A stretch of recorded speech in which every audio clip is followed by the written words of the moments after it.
नमस्कार, उत्तराखंड समाचार में आपका स्वागत है। मैं हिना जोशी। सबसे पहले मुख्य समाचार।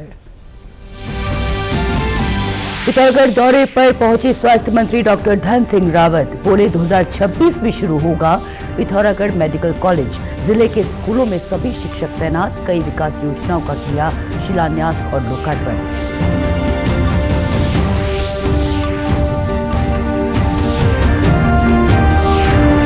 देहरादून जिला अस्पताल में शिशुओं को अब मिलेगी 12 घंटे तक टीकाकरण की सुविधा। अस्पताल में तैयार हो रहा मॉडल टीकाकरण सेंटर। कामकाजी महिलाओं को मिलेगा लाभ।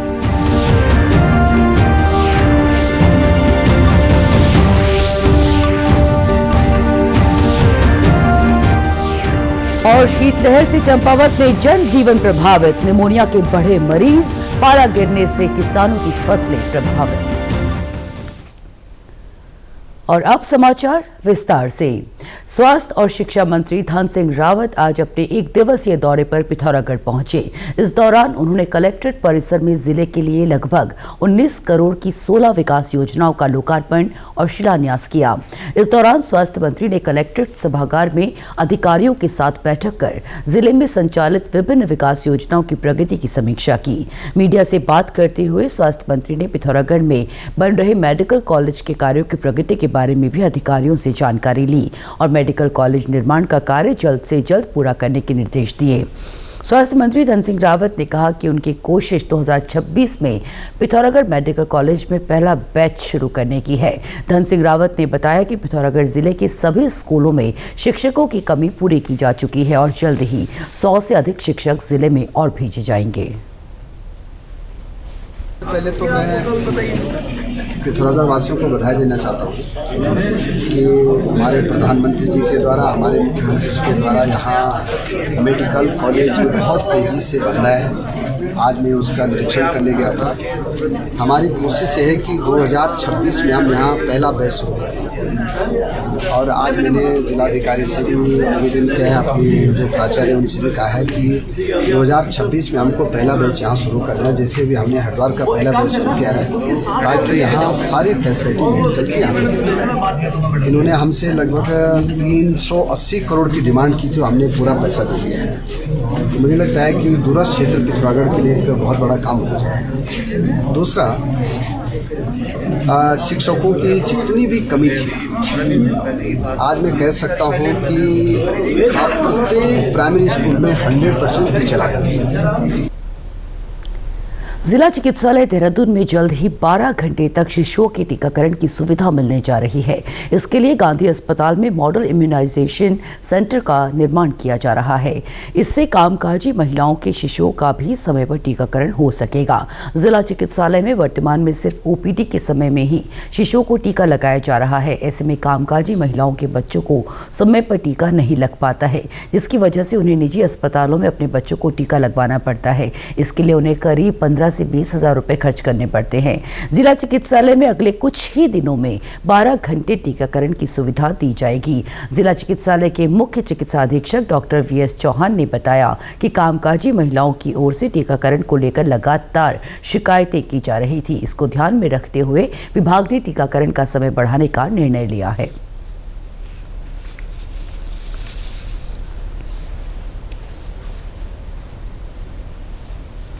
टीकाकरण हर समय उपलब्ध हो सके हमारे गांधी हॉस्पिटल में बनाया जा रहा है और वो सीएमओ साहब के अंडर में और डॉक्टर जो हैं दिनेश चौहान इसको निगरानी कर रहे हैं। और इसमें बच्चे को सुबह 10 बजे से लेकर शाम को 5 बजे तक हर तरह का टीकाकरण, जितने भी टीके लगते हैं सब लगेंगे।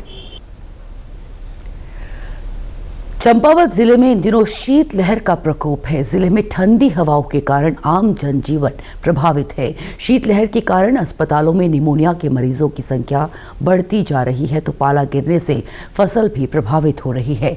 अपर जिलाधिकारी हेमंत कुमार वर्मा ने बताया कि शीतलहर को देखते हुए जिले के सभी तहसीलों के 27 स्थानों में अलाव जलाए जा रहे हैं। जो शीतलहर की प्रकोप चल रहा है तो हमारे जनपद में 27 स्थानों पर अलाव जलाए जा रहे हैं। 5 रेन बसेरों में पूरी व्यवस्था की गई है जनपद में। और जो पाले से प्रभावित सड़कें हैं वो 27 सड़कों में विभिन्न स्थान चिन्हित किए हैं, जिसमें जो संबंधित कार्यदायी संस्थाएं हैं उनको निर्देशित किया गया है कि चूना और नमक उसमें छिड़काव करने लगा था।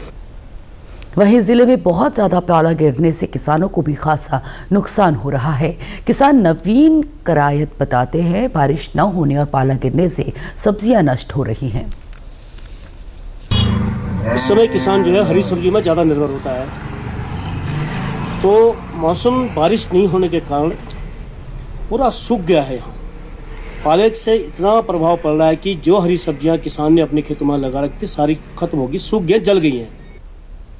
जिले के कृषि विज्ञान केंद्र लोहाघाट की प्रभारी और कृषि वैज्ञानिक डॉक्टर दीपाली तिवारी पांडे बताती हैं कि पाले से निजात पाने के लिए खेतों में पर्याप्त पानी डाला जाना चाहिए। के लिए जहाँ पे संभव हो, सब्जियों में विशेषकर एक बात में चाहे कभी भी शाम को न करें, उससे चाहे हमेशा सुबह करें, तो उससे पाले के प्रकोप से आप थोड़ा बहुत पार पा सकते हैं या थोड़ा उसके प्रकोप को हम कम कर सकते हैं। गौचर में भारत तिब्बत सीमा बल की 8वीं वाहिनी वन आरक्षियों को आपदा प्रबंधन के गुर सिखा रही है। 7 दिवसीय शिविर में वन आरक्षियों को सशक्त बनाने और आपदा प्रबंधन में सैनिकों और अर्धसैनिकों के साथ मिलकर काम करने का प्रशिक्षण दिया जा रहा है। प्रशिक्षण की शुरुआत कोर्स ऑफिसर मनोज शाह और Pankaj Kumar conservator Nanda Devi biosphere reserve ने किया। मास्टर ट्रेनर आईटीबीपी के सब इंस्पेक्टर टेलीकॉम राजू बवाड़ी का कहना है कि प्रशिक्षण शिविर में rock crafting, crowd management, intelligent gathering, आत्म सुरक्षा और प्राकृतिक आपदा के बारे में सिखाया जा रहा है।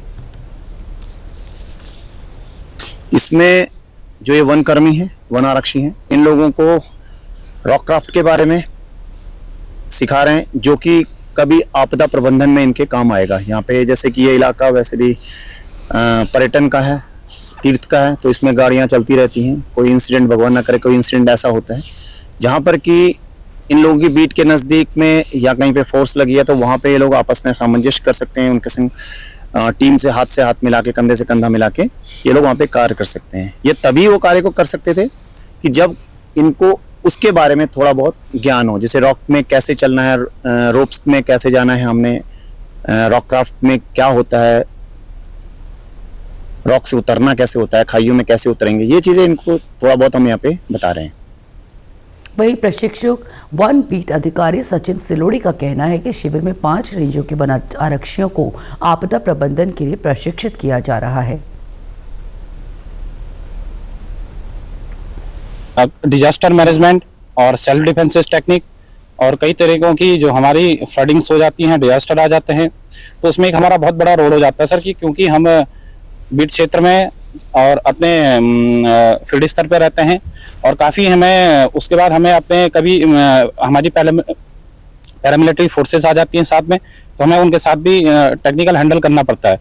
तो उन चीज़ों की जानकारी हमें, उस तरीके की उनके जो इक्विपमेंट्स होते थे उनकी जानकारी हमें पहले से नहीं होती थी, और आज हम जो ये प्रशिक्षण ले रहे हैं तो हमें इक्विपमेंट्स की जानकारी है।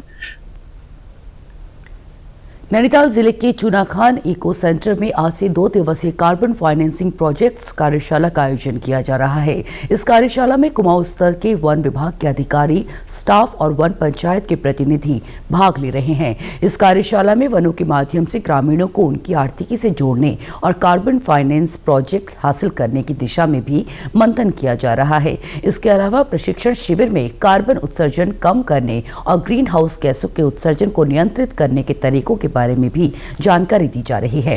इस मौके पर मुख्य वन संरक्षक कुमाऊं डॉक्टर धीरज पांडे ने बताया कि कार्यशाला में कार्बन फाइनेंसिंग पर मंथन होगा।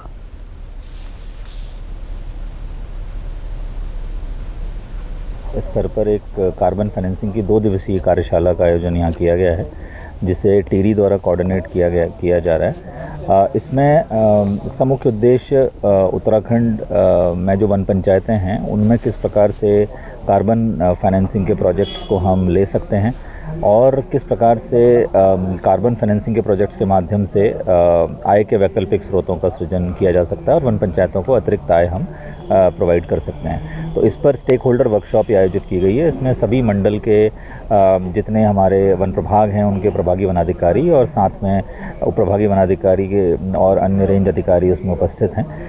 एरिया सिलेक्शन किस प्रकार से करना है, किस प्रकार से कार्बन फाइनेंसिंग के प्रोजेक्ट्स का निरूपण किया जाना है, इस संबंध में स्टेक होल्डर कंसल्टेशन किया जा रहा है।